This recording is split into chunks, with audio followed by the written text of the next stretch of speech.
ምድር አንደኛ ባዶ ነበረች ይላል። ባዶ በጣም መሰረታዊ ውስጥ ያለው ቃሉ ወደ መጀመሪያው ወደ ተጻፈበት ቋንቋ ሄደን ስናይ ቮይድ ነበረ፣ ባዶ ነበረ፣ የተተወ ነበረ፣ ምንም አልነበረበትም እንደማለት ነው። አንዳችም አልነበረባትም፣ ቅርጽ የለሽ ይላል የመጀመሪያው ትርጉም። አዲሱ መደበኛ ትርጉምም እንደሱ ተርጉሞታል። ምንም ሼፕ የሌለው ቅርጽ የሌለው የማያምር ነበረ። በጣም የሚገርመኝ ጨለማ በጥልቁ ላይ ነበረ ይላል። በኋላ እግዚአብሔር እየሰራ ሲሄድ ጨለማንና ብርሃንን ለየ፣ ሰማይና ምድርን ለየ፣ ባህርንና የብስን ለየ። ከዛ ይሄንን እየጸለይኩ ሳስብ ታዲያ እንዴት ነበረ? ሰማይና ምድር አንድ ላይ ነበረ? አያችሁ እንዴት ለመረዳት እንኳን እንዴት እንደሚያስቸግር። እሺ ባህሩ ደግሞ ምድሩን ሁሉ ሸፍኖ ነበር ማለት ነው። ስለዚህ አዳምንም ለስራ ቢል እግዚአብሔር ምድር የለም ማለት ነው፣ አፈር የለም። ምድሪቱ ታብቅል ለማለት እኮ ምድሪቱ መኖር አለባት፣ እሷም የለች፣ በውሃ ተሸፍናለች። ሁሉ ነገር የተበለሻሸ ነበር።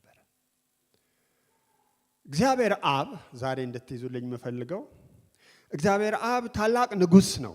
ማንም ሊያማክረው ማንም እንዲያርግ ሊለው በጸሎታችሁም ቢሆን ጎትጉታችሁ ልታሳስቡትና ያላሰበው ልታስደርጉት አትችሉም። እግዚአብሔር እጅግ ቅዱስ አምላክ ነው። ንጉሥ እንኳን የሰማዩ ንጉሥ የዚህ ምድር ነገስታት እኮ አንድ ነገር ይሁን ካሉ ማንም አይለውጥም። ታውቃላችሁ። ለዚህ ነው አስቴር በጣም የምትፈራው የምትንቀጠቀጠው። ንጉሱ ትሙት ካለ መሞቷ ነው፣ ማንም አያድንም። እምራት አለው ካለ ደግሞ ይምራል። ምንም ህግ የለ ምናምን ይሄ መተዳደሪያ ወይ ምንድነው ህገ መንግስት የሚጠቅስ ምናምን የለም ንጉስ ከሆነ። እግዚአብሔር ደግሞ የነገስታት ሁሉ ንጉስ ነው። ካልፈቀደ አንዳች አይሆንም። አንድ ነገር አዲስ ነገር ከሰማይ እንዲሆን ከተፈለገ እግዚአብሔር መፍቀድ አለበት። ጸሎት ማለት እግዚአብሔርን ፈቃድ መቀየር ወይም ፈቃድ እንዲፈቅድ ማሳሰብ ሳይሆን ጸሎት ማለት የእግዚአብሔርን ፈቃድ ማግኘት ነው። እግዚአብሔር አይናችንን ይክፈት እና እግዚአብሔር ፈቀደ። በቃ ይሄን ቅርጽ የሌለውን ነገር፣ ባዶ የሆነውን ነገር፣ ጨለማ ብቻ የሆነውን ነገር አዲስ ለማድረግ ፈቀደ። እግዚአብሔር አብ። እግዚአብሔር አብ ሲፈቅድ ልክ ሲፈቅድ፣ ለዚህ ነው ተነጣጥሎ መታየት የሌለበትም ብለው ለማስተማር ያህል ነው። ልክ ሲፈቅድ ቃል ይወጣል። አሜን። ቃሉ ማን ነው? ኢየሱስ ነው። አያችሁ፣ አብ ይፈቅዳል፣ ቃል ይወጣል። ቃል ይወጣና የአብን ፈቃድ ይሰራል። ስሙ ይባረክ፣ ስሙ ይባረክ። ቃል ካልወጣ ብርሃን አይሆንም። እግዚአብሔር ፈቅዶ ለማስተማር ነው አደራ። እግዚአብሔር ፈቅዶ ብርሃን እንዲሆን ፈቅዶ ቃል ካልወጣ አይሆንም። ቃል ደግሞ የሥላሴ አካል ነው እንጂ ራሱን የቻለ ደግሞ አምላክ ነው። እርሱ ደግሞ ሄዶ የእግዚአብሔርን ፈቃድ ያደርጋል። ስሙ ይባረክ። ስለዚህ እግዚአብሔር ብርሃን ይሁን ሲል ኢየሱስ ቃል ወጣ፣ ብርሃን አደረገ። በጣም የሚገርማችሁ እግዚአብሔር ብርሃን እንዲሆን ፈቅዶ ቃል ደግሞ ብርሃን አድርጎ ገና ብርሃን አይሆንም። ኃይል ያስፈልጋል። ሥላሴ የምንለው ለዚህ ነው። በሙላት ሲሰሩ ሁሉም ነገር ይሆናል። ልክ እግዚአብሔር ብርሃን ይሁን ብሎ ቃል ወጥቶ ብርሃን ካደረገ በኋላ መንፈስ ቅዱስ በውሃ ላይ ሰፎ ነበር የሚለው ለዚህ ነው። ያ የእግዚአብሔር ኃይል ነው። ልክ ኃይል ሲሆን ብርሃኑ ምን ይሆናል? ይታያል። ይሄ ሁሉ በፍራክሽን ሰከንድ ነው የሚሆነው። ለማስተማር ነው የምንተነትነው። እግዚአብሔር ፈቀደ፣ ብርሃን ይሁን አለ። ክርስቶስ ብርሃን አደረገ፣ መንፈስ ቅዱስ ገለጠው። ስሙ ይባረክ። ልክ በዚህ አሰራር ነው እግዚአብሔር ጨለማውንና ብርሃኑን ለየ። የመጀመሪያው የእግዚአብሔር ሥራ መለየት ነው። ጨለማንና ብርሃንን ለየ፣ ውሃንና ምድርን ለየ፣ ሰማይንና ምድርን ለየ። ከለየ በኋላ ባዶ ስለሆነች ደግሞ መሙላት ጀመረ። ስሙ ይባረክ። ምንም አልነበረም፣ ባዶ ነበረች ይላል ቃሉ። ብርሃን ካደረገ በኋላ ምድሪቱን በሚበቅለው በምታዩት ነገር በሙሉ የሰራዊት ጌታ እግዚአብሔር ሞላ። ፈቀደ፣ ቃል አደረገ፣ ያለ እርሱ አንዳች አልሆነም የሚለው ለዚህ ነው። ስለ ክርስቶስ ሲናገር ነው።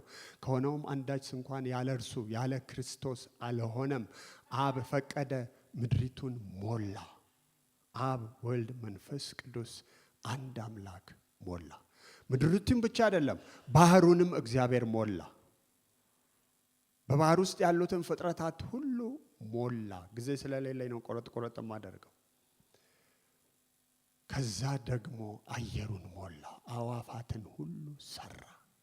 ስሙ ይባረክ። እግዚአብሔር እንደዚህ ነው የሚሰራው። ለዚህ ነው በአዲስ ኪዳን ውስጥ እግዚአብሔር ስለ ማርያም ሲናገር እግዚአብሔር ፈቀደ፣ በቃ መረጠ። ምንም አሁን ይሄ ስለ ጸለየች ስለ ጾመች ወይ እሷ የተለየች ጨዋ ልጅ ስለሆነች ከሰው የተለየ ስለሆነች አይደለም። አብ መረጠ። እስኪ መረጠ በሉ። መረጣት፣ በቃ መረጣት። አብ ስለመረጠ ቃል መምጣት አለበት። አያችሁ፣ ፈቃዱ ተሆኗል፣ ግን መምጣት አለበት። ስለዚህ ገብርኤል ይዞ መጣ። አንቺ ከሴቶች መካከል ምን የሆንሽ ነሽ? የተመረጥሽ ነሽ። ማን የመረጠሽ? እግዚአብሔር ነው። ቃል መጣ።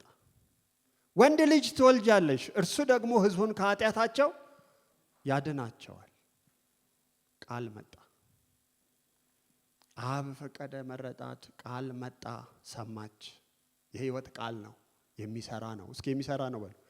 የሚሰራ ቃል ነው። ገባ እሷ ውስጥ። ከዛ እንደዚህ ያለች፣ ይህ እንዴት ይሆናል? እንደዚህ ነገር በዓለም ተሰምቶ አያውቅም። እኔ ገና ወንድ አላውቅም፣ እንዴት ይሆናል? ይሄ በናቹራል ማይንድ አይገባም። አዎ እግዚአብሔር አዲስ ነገር ያደርጋል። ምክንያቱም እግዚአብሔር ፈቅዷል፣ ቃል ወጥቷል። ማይቀራል? መንፈስ ቅዱስ ይቀራል። እንዴት ይሆናል ስትል ገብርኤል እንደዚህ አላት፣ የእግዚአብሔር መንፈስ በአንቺ ላይ ይመጣል፣ የልዑልም ኃይል፣ እስኪ አንዴ ኃይል በሉ እስኪ፣ ኃይል ይጸልልሻል። እና እኔ ምን አደርጋለሁ? ምንም። ልጸልይ? አይ አልተባለም፣ አልተጻፈም። ልዘምር? አይ። ትንሽ ልንቀጥቀጥ? አይ። አንድ 10 ቀን ጾም? ምንም የለም። እግዚአብሔር መርጦሻል፣ ቃል መጥቶልሻል።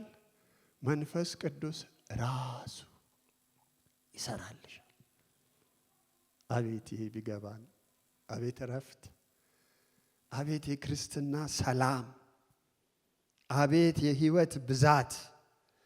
አቤት የእግዚአብሔር ፈቃድ መከናወን!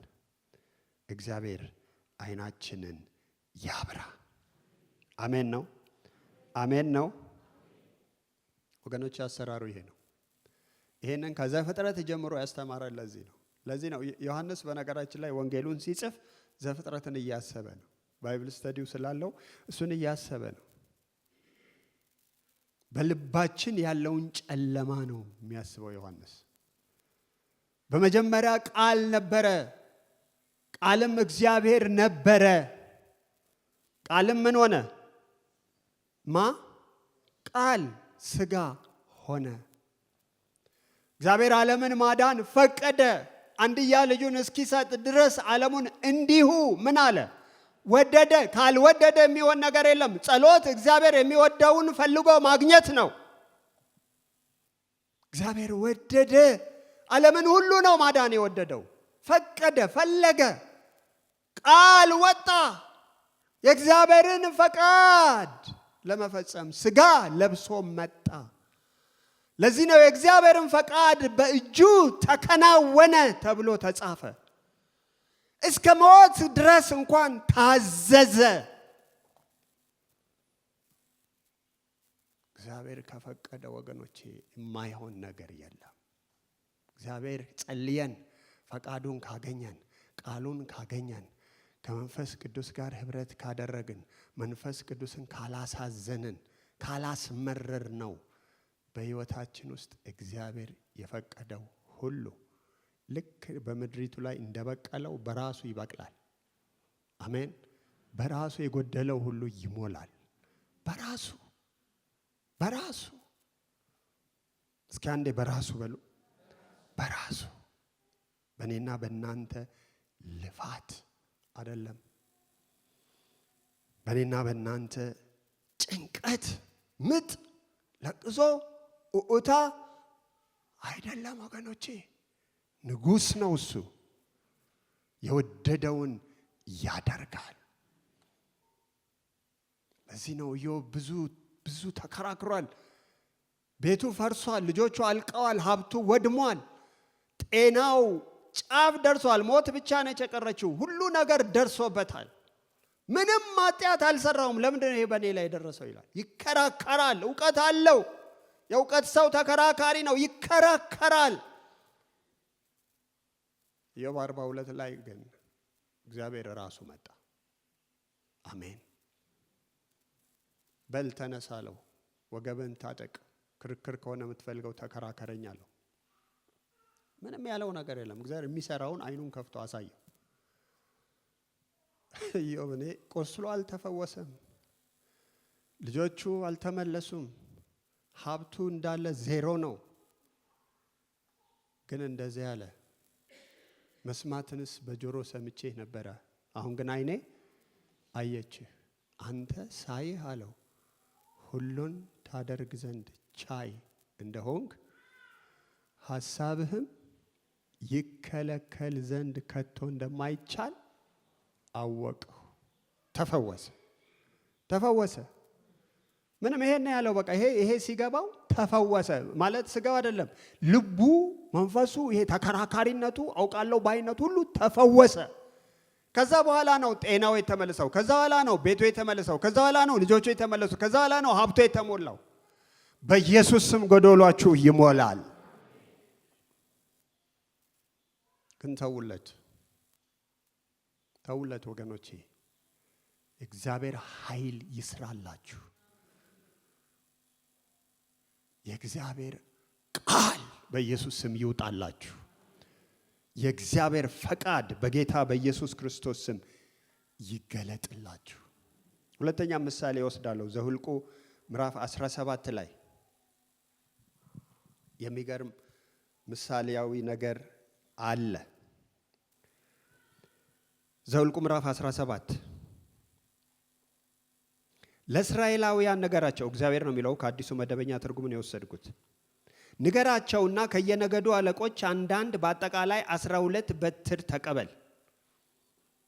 አስቡ፣ በትር ነው። በትር ማለት የደረቀ የተቆረጠ እንጨት ነው። የእያንዳንዱንም ሰው ስም በየበትሩ ላይ ጻፈው። ለእያንዳንዱ የነገድ አለቃ አንዳንድ በትር መኖር ስላለበት በሌዊ በትር ላይ የአሮንን ስም ጻፍ። በትሮቹንም እኔ ከአንተ ጋር በመገናኝበት በመገናኛው ድንኳን ውስጥ ከምስክሩ ፊት ለፊት አስቀምጣቸው። እኔ የምመርጠው ሰው በትርም ታቆጠቁጣለች። እስራኤላውያን በእናንተ ላይ ነጋ ጠባ የሚያደርጉትንም ማጉረምረም በዚህ እገታለሁ። ሙሴም ለእስራኤላውያን ተናገራቸው። አለቆቻቸውም በቀደሙት በእያንዳንዳቸው አባቶች ስም 12 በትር ሰጡት። የአሮንም በትር በበትሮቹ መካከል ነበረች። ሙሴም በትሮቹን ወስዶ በምስክሩ ድንኳን ውስጥ በእግዚአብሔር ያህዌ ሥላሴ ማለት ነው ፊት አኖራቸው። በማግስቱም ሙሴ ወደ ምስክሩ ድንኳን ሲገባ በሌዊ ቤት ስም የቀረበችው የአሮን በትር ማቆጥቆጥ ብቻ ሳይሆን እምቡጥ አውጥታ አብባና ለውዝ አፍርታ አገኛት። አሜን፣ ኧረ አሜን። ይሄ ታሪክ ወደ ኋላ አልሄድም። አንድ ቀን ያው ስጋውያን ጨካኞች ናቸው፣ እግዚአብሔርን የማያውቁ ለእግዚአብሔር የማይገዙ በመንፈስ ቅዱስ ፊት ጸጥና ዝግ ብሎ መኖር የማያውቁ ሰዎች አደገኞች ናቸው። እና ሙሴ እንደዚህ አንተ ከማ ትበልጣለህ? አንተም እኛም በተለይ የሌዊ ዘር የሙሴ ዘሮች የሆኑት አንተም እኛም አንድ ነን። በምንድን ነው ብትበልጠው? አንተም ታገለግላለህ፣ እኛም እናገለግላለን ብለው የድፍረት አካሄዱ። ሙሴ እንግዲህ እንዴት እንደተገለጠለት እንዴት እንደሄደ እንዴት እንዳገለገለ ታውቃላችሁ። እሱ ያመጣቸው ነገሮች የሉም። እግዚአብሔር የፈቀዳቸውን ነገሮች በሙሉ ግን አድርጓል። ፀሐይ ጨልም ሲል እግዚአብሔር ሙሴ እጁን ይዘረጋል፣ ፀሐይ ጨልማል። ግብጽ በቅማል ትመታ ሲል ሙሴ እጁን ይዘረጋል እንጂ ሙሴ የጮኸ የቅማል ቅማል ይምጣ አይልም። እየተንቀጠቀጠ በራሱ ፍላጎት የሚለው ነገር የለም። ፈቃዱን ነው የሚለየው። እስኪ ጌታ ሆይ በሉ እስኪ አንዴ ፈቃድህን በሉ እስኪ እንድለይ አይኖቼን ክፈትልኝ። ጸሎት ይሄ ነው። ሙሴ የሚያደርገው ይሄ ነው። እግዚአብሔር ሆይ እምቢ አለ እኮ ፈርዖን እኮ እምቢ አለ። የ80 ዓመት ልምድ አለው፣ እውቀት አለው፣ ችሎታ አለው፣ ንግግር አለው፣ ፖለቲካ ውስጥ ኖሯል። የገጠሩንም የከተማውን ሁሉን ያውቃል። ግን ምንም አይልም ሰውየው። እጅግ ትሁት ማለት ምን ማለት ነው? ሄዶ ፊቱ ይደፋና ጸጥ ይላል። እግዚአብሔር ሆይ ፈርዖን እኮ እምቢ አለ፣ ምን አደርግ ዘንድ ትወዳለህ? በቃ ዛሬ ውሃውን ደም እንድታደርግ ነው የምፈልገው። አመሰግናለሁ፣ በቃ ፈቃድ አግኝቼዋለሁ፣ ይሆናል። አሜን፣ ኧረ አሜን። እንደዚህ ነው የሙሴ ኑሮ። እና እነዚህ ሰዎች እንደዚህ እንደሚኖር እንደዚህ እንደሚያገለግል አያውቁም። ዝም ብሎ ከነሱ ጋር ሽርጉድ ስለሚል እንደነሱ መሰላቸውና ተነሳው በቃ እኛም እንዳንተ እናጠናለን አሉ። ኧረ ተው አለ ሙሴ፣ ተው፣ ከዚያ አምላክ ጋር አትቃለዱ። በጣም ሲያስቸግሩት ላሳጥረውና እንዲህ አላቸው፣ እንግዲያውስ አለ እውነት እኔ ራሴን ጠርቼ እንደሆነና እግዚአብሔር ጠርቶኝ እንደሆነ ዛሬ ይለያል። አሜን። እውነት እኔ ፈቃዱን እየሰማሁ አያችሁ፣ ፈቃድ ጸልዬ ፈቃዱን አግኝቼ እንደሆነና እዚህ ጋር መጥቼ የምቆመውና የምናገረው ወይ ደግሞ እንደናንተ አምሮኝ መናገር አምሮኝ መናንተ አምራት ማድረግ አምሮኝ እንደናንተ በራሴ ፍላጎት በቃ አምናለሁ እቀበላለሁ ምናምን ብዬ መጥቼ አደርግ እንደሆነ ዛሬ ይለያል አለ ማለት ቆረጠ።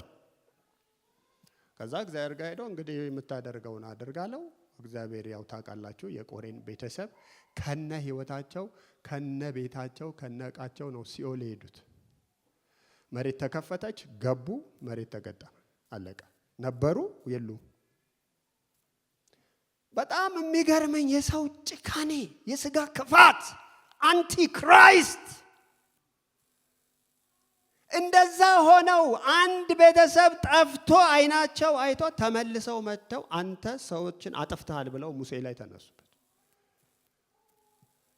ስለዚህ እግዚአብሔር አንተ ባልከው መንገድ ይሄ በቃ እኔ ጠርተኝ እንደሆነና እንዳልሆነ ይለይ ባልከው መንገድ ይሄ ነገር አይፈታም አሉ። በእኔ መንገድ ግን ይፈታል። እንዴት? እግዚአብሔር ሆይ በቃ አሁን በትሮች አምጣልኝ። ሲምፕል በትር ያው ታውቃላችሁ እንግዲህ እዚህ ዱላ ይዘው ሄዱ። መቼም አንደኛ መቆረጥ አለበት። ህይወት ያለው እንጨት ነው። ጠንካራ እንጨት ይመረጣል። ከዛ እሱ ይቆረጣል። እንዲደርቅ ነው፣ ህይወቱ እንዲጠፋ ነው። ከዛ ተልጦ ደግሞ ረጅም ጊዜ ይቆያል። ሰውን መደገፍ እስኪችል ድረስ እቃን እንደዚህ ሊይዙበት እስኪችሉ ድረስ መጠንከር አለበት፣ መሞት አለበት፣ ህይወት ከውስጡ መጥፋት አለበት። ያንን እንጨት ነው እግዚአብሔር አምጡ የሚለው። 12 እንጨት አምጣልኝ፣ 12ቱንም በድንኳን ውስጥ አስገባ፣ በምስክሩ ታቦት ፊት አስቀምጣቸው። መቼ? ማታ፣ አንድ ሌሊት ማለት ነው። አሁንም ብዙ የሰው ልፋት አታዩም፣ የሰው ጩኸት አታዩም፣ የሙሴን ፍላጎት አታዩም። የእግዚአብሔርን ፈቃድ ግን ታያላችሁ። ስለዚህ እግዚአብሔር እኔ የመረጥኩት ሃሌሉያ እኔ የመረጥኩት በትር ብቻ ምን ይሆናል? ያቆጠቁጣል። ከዛ አስገቡ፣ 12 እንጨት ደረደሩ በትር። ከዛ ወጡ፣ ይጠብቃሉ ማለት ነው አንድ ሌሊት። እግዚአብሔር ይህን ጸጋ ይስጣችሁ ወገኖች። እግዚአብሔር አንድ የቀኛችሁን አንሱልኝ። እግዚአብሔር መንፈስ ቅዱስ ሆይ በሉ እስኪ የአባቴን የእግዚአብሔርን ፈቃድ ግለጥልኝ፣ በክርስቶስ የተሰራልኝን ፍጹም ስራ ግለጥልኝ፣ እኖረው ዘንድ አይኖቼን ክፈትልኝ፣ ኃይል ስጠኝ። እስኪ አሜን። በቃ ሌላ ነገር የለም። ሌሊት ነው፣ አንድ ሌሊት ነው። ዘግተው ሄዱ፣ ይጠብቃሉ። ምክንያቱም ተናግሯል። አጆ ፈቃዱ ወጥቷል። እንደዚህ ይሆናል ብሏል እግዚአብሔር። አንድ ሌሊት የደረቀ እንጨት እግዚአብሔር የመረጠው አሮንን ነው እንዲያጠንለት። የአሮን በትር ስሙ ተጽፎባታል፣ አሮን ተብሎበታል። እንዲለይ በአንድ ሌሊት አቆጠቆጠች። በአንድ ሌሊት አችሁ፣ ሌሊቱን እግዚአብሔር መንፈስ ቅዱስ ስራ ይሰራል። ኃይል እስኪ ኃይል በሉ እስኪ ኃይሌ በይ እስኪ በቤቴ በህይወቴ በኑሮዬ በዘመኔ ሁሉ ይምጣልኝ። እስኪ አሜን። ኃይል በእግዚአብሔር ፊት ሳነብ ሰምታችሁ እንደሆነ በእግዚአብሔር ፊት አስቀመጣቸው። በቃ በፊቱ እንጨቶች በፊቱ ሆኑ፣ የሞቱ የደረቁ በፊቱ ስለተናገረ ነው። እኔ የመረጥኩት ያቆጠቁጣል ስላለ ነው። ቃል ስለወጣ ነው። ሚታዘዝ ደግሞ ሰው ስለተገኘ ነው። ሌሊቱን ተአምር ሆነ ወገኖች። በኢየሱስ ስም ጸልይላችኋለሁ። ተአምራት ይብዛላችሁ። ሌሊቱን አቆጠቆጠች። ማቆጥቆጥ ብቻ አይደለም፣ በአንድ ሌሊት አበባ አወጣች። አበባ ብቻ አይደለም፣ ፍሬ አወጣች። ጠዋት ሲገቡ 11 እንደደረቁ ናቸው። አንዷ ግን ለምልማለች።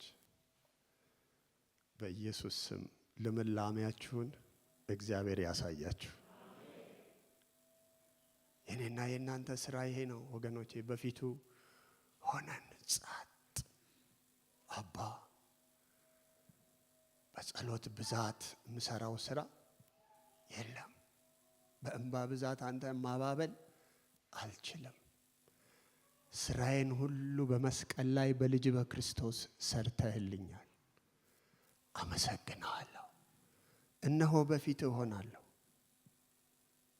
ወደ ሰው መሮጤን፣ ወደ ነገሮች መሮጤን፣ ወደ ራሴም ሐሳብ ወደ ስሜቴም መሮጤን ትቼ በፊትህ ጸጥ እላለሁ።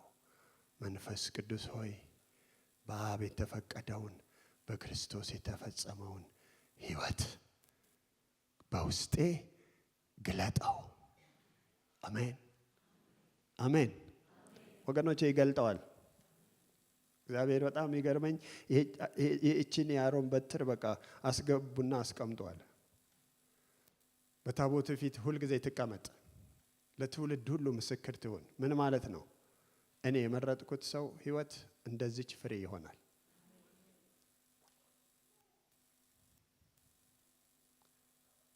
ክርስቶስ ወገኖቼ እንደዚች እንጨት ነው የሆነው። ኃጢአት አልሰራም፣ በደልን አላደረገም፣ ንጹህ ሰው ነው።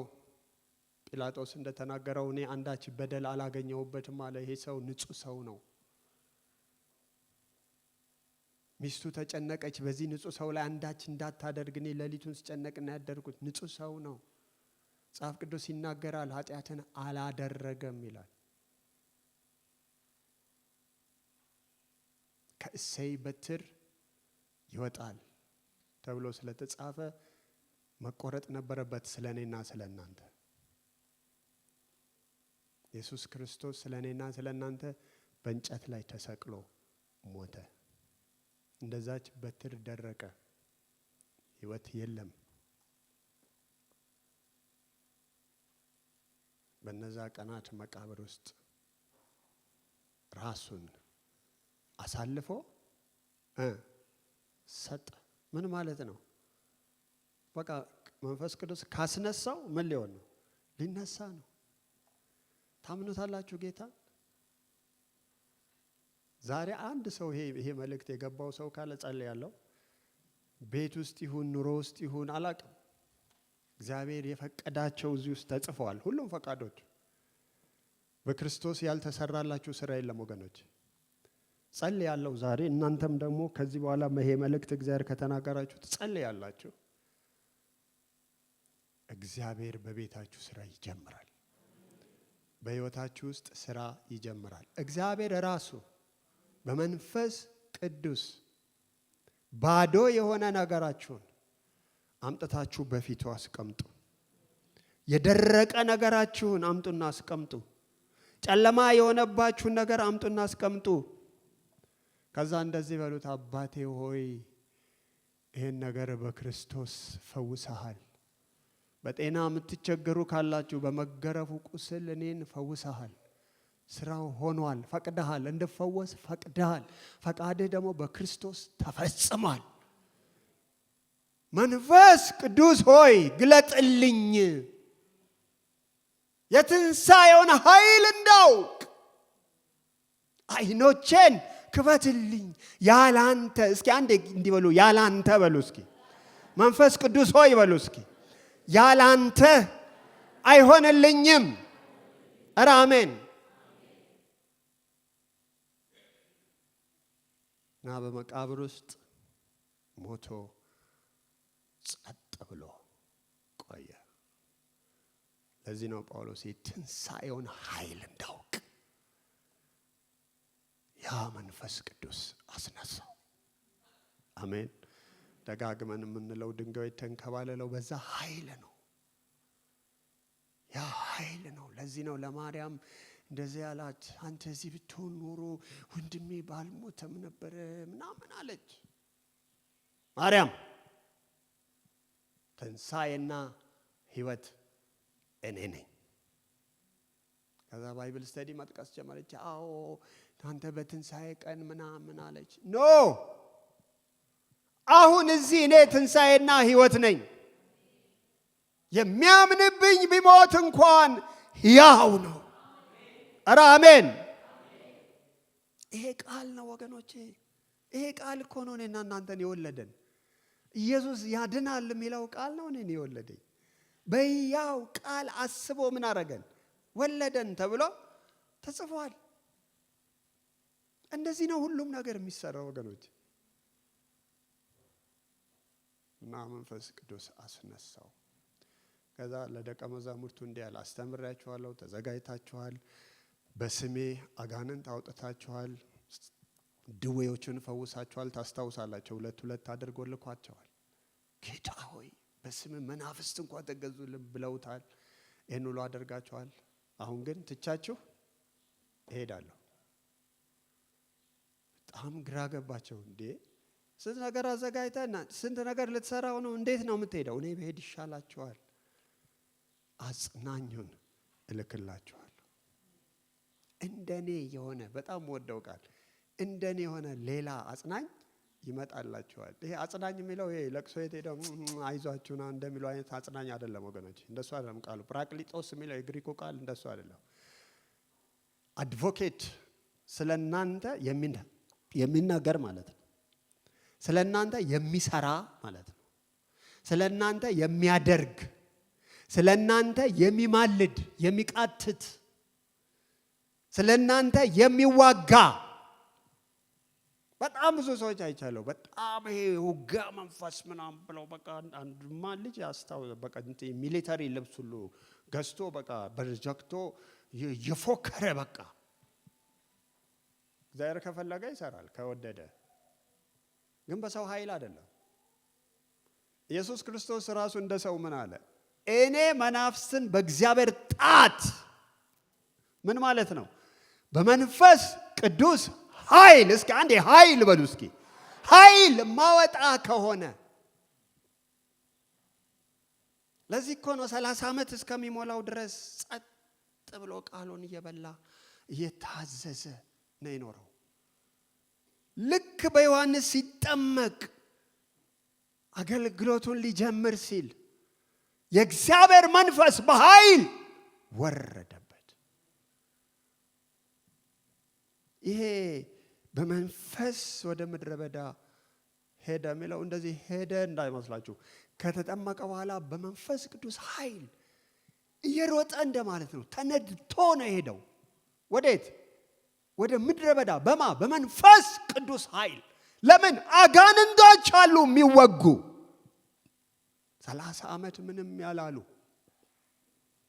አሁን ግን መንፈስ ቅዱስ ስለመጣ የሚወጉ ሲገዙ፣ ሲያጋድሉ፣ ሲያጠፉ፣ ሲያወድሙ ዛሬ መካከለኛው ምስራቅ እያደረጉ እንዳሉት እያረዱ የተገነባውን እያወደሙ 10 ዓመት 20 ዓመት የተገነባ ስንት ሰው ገንዘቡን ያወጣበት በአንድ ሰከንድ እያወደመ ሕፃናትን እያረደ ነው ሰይጣን እንደ ልቡ በዚህ ዓለም ውስጥ።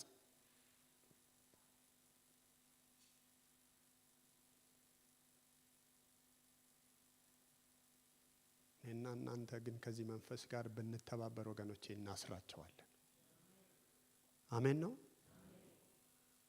ለዚህ ነው ኢየሱስ ክርስቶስ ምድረ በዳ ሄዶ ሰይጣንን ቀጥቅጦ በቃል ድል አድርጎ ተመለሰ።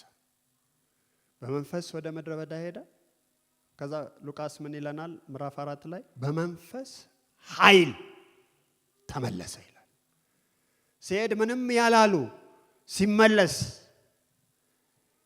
አንተ ክርስቶስ የእግዚአብሔር ቅዱስ ልታቃጥለን መጣ፣ ጊዜው ሳይደርስ መጣ። ዝም በል።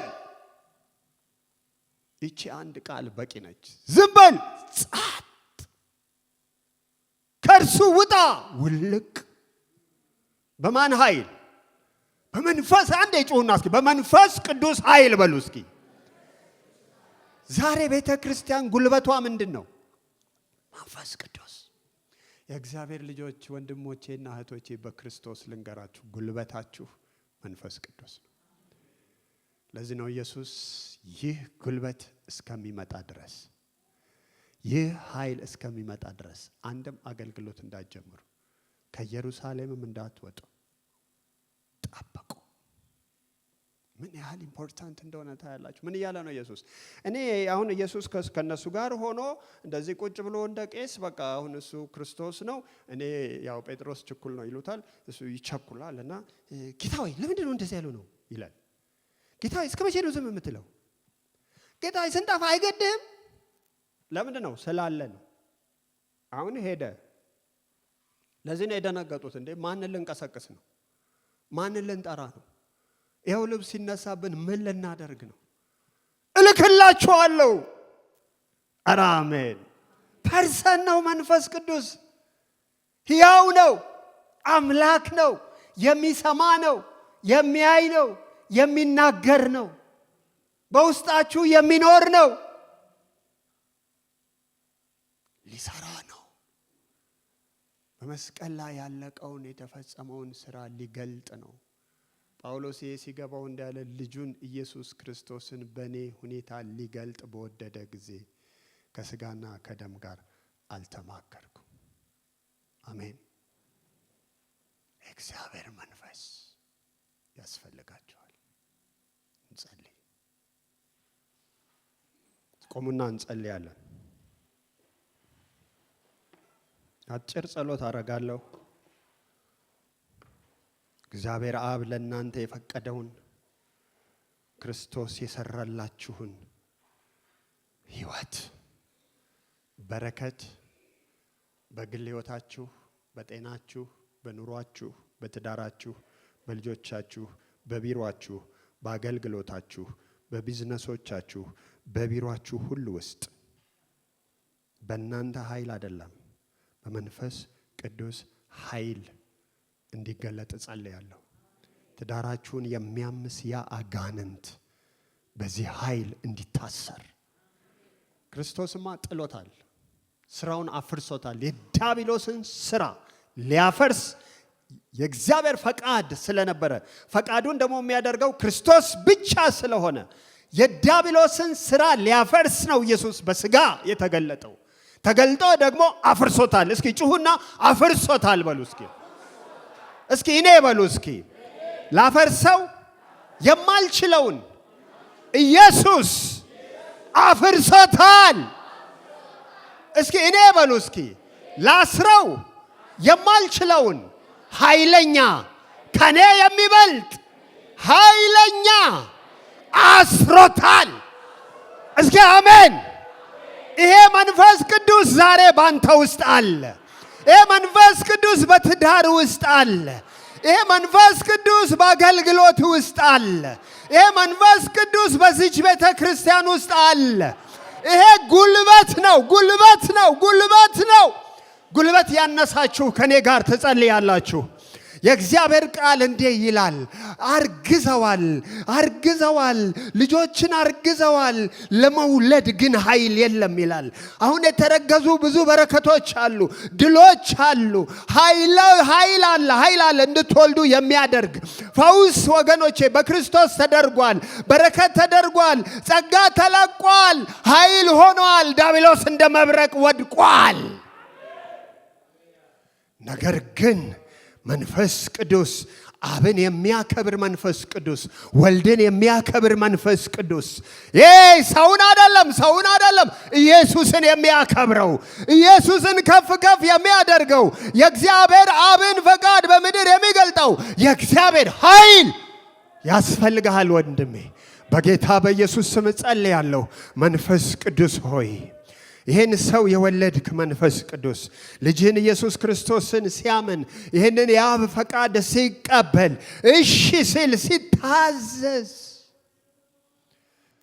ብዙ ነገር አድርጎ አይደለም ጌታ ለቃል ሲታዘዝ ኢየሱስ ያድናል ሲባል አዎ እስማማለሁ ልክ ነው ስላለ ስራውን የሰራህለት መንፈስ ቅዱስ ዛሬም ለዚህ ሰው ጌታ ሆይ እንዲሁ በቤቱ እንድትሰራ እንዲሁ በጤናው እንድትሰራ እንዲሁ በኢኮኖሚው በትዳሩ እንድትሰራ እንዲሁ በልጆቹ ላይ እንድትሰራ እንዲሁ በአገልግሎቱ በቢሮው ላይ እንድትሰራ በኢየሱስ ክርስቶስ ስም ጸልያለሁ። መንፈስ ቅዱስ ሆይ እኔ እለምንሃለሁ በኃይል በዚህች ሰው ሕይወት ውስጥ እንድትገለጥ በጉልበት እንድትገለጥ ኃይለኛውን ጥለህ እንድታሳያት ወገኖቼ ያለ መንፈስ ቅዱስ ሥጋና ደም ብቻ ናችሁ፣ ምንም አይደላችሁም። ያለ መንፈስ ቅዱስ ሳምሶን ተራ ሰው ነው፣ መጫወቻ ነበረ።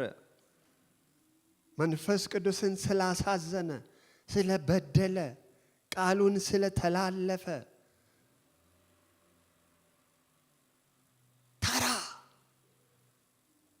እንደዚህ የሆናችሁ ሰዎች እግዚአብሔር እንዲህ ነው የሚላችሁ፣ ተመለስ፣ እንደገና ጸጋ ያቆጠቁጥ። ሳምሶን ጸጉሩ እንደገና ቆጥቁጧል። እሱ ነው የወሰነው። እኔ እንደዚህ ውር ሆኜ መኖር አልፈልግም፣ ጠላቶቼን ይዤ ጠፋለሁ አለ እንጂ እግዚአብሔር ጥፋ አላለውም። ጸጉሩ እንደገና ማቆጥቆጥ ጀምሯል። ኃይል እንደገና። እስኪ አንድ እጃችሁን አንሱልኝ። አባቴ ሆይ በሉ እስኪ። ፈቃድህ በሰማይ በምድር በፊትህ እንዲሁ ሆኗል። ማንም ሊፈጽመው የማይችለው ታላቁ ፈቃድህ ፍጹም ታዛዥ በሆነው በልጅህ በኢየሱስ ክርስቶስ ስለ እኔ ተከናውኗል።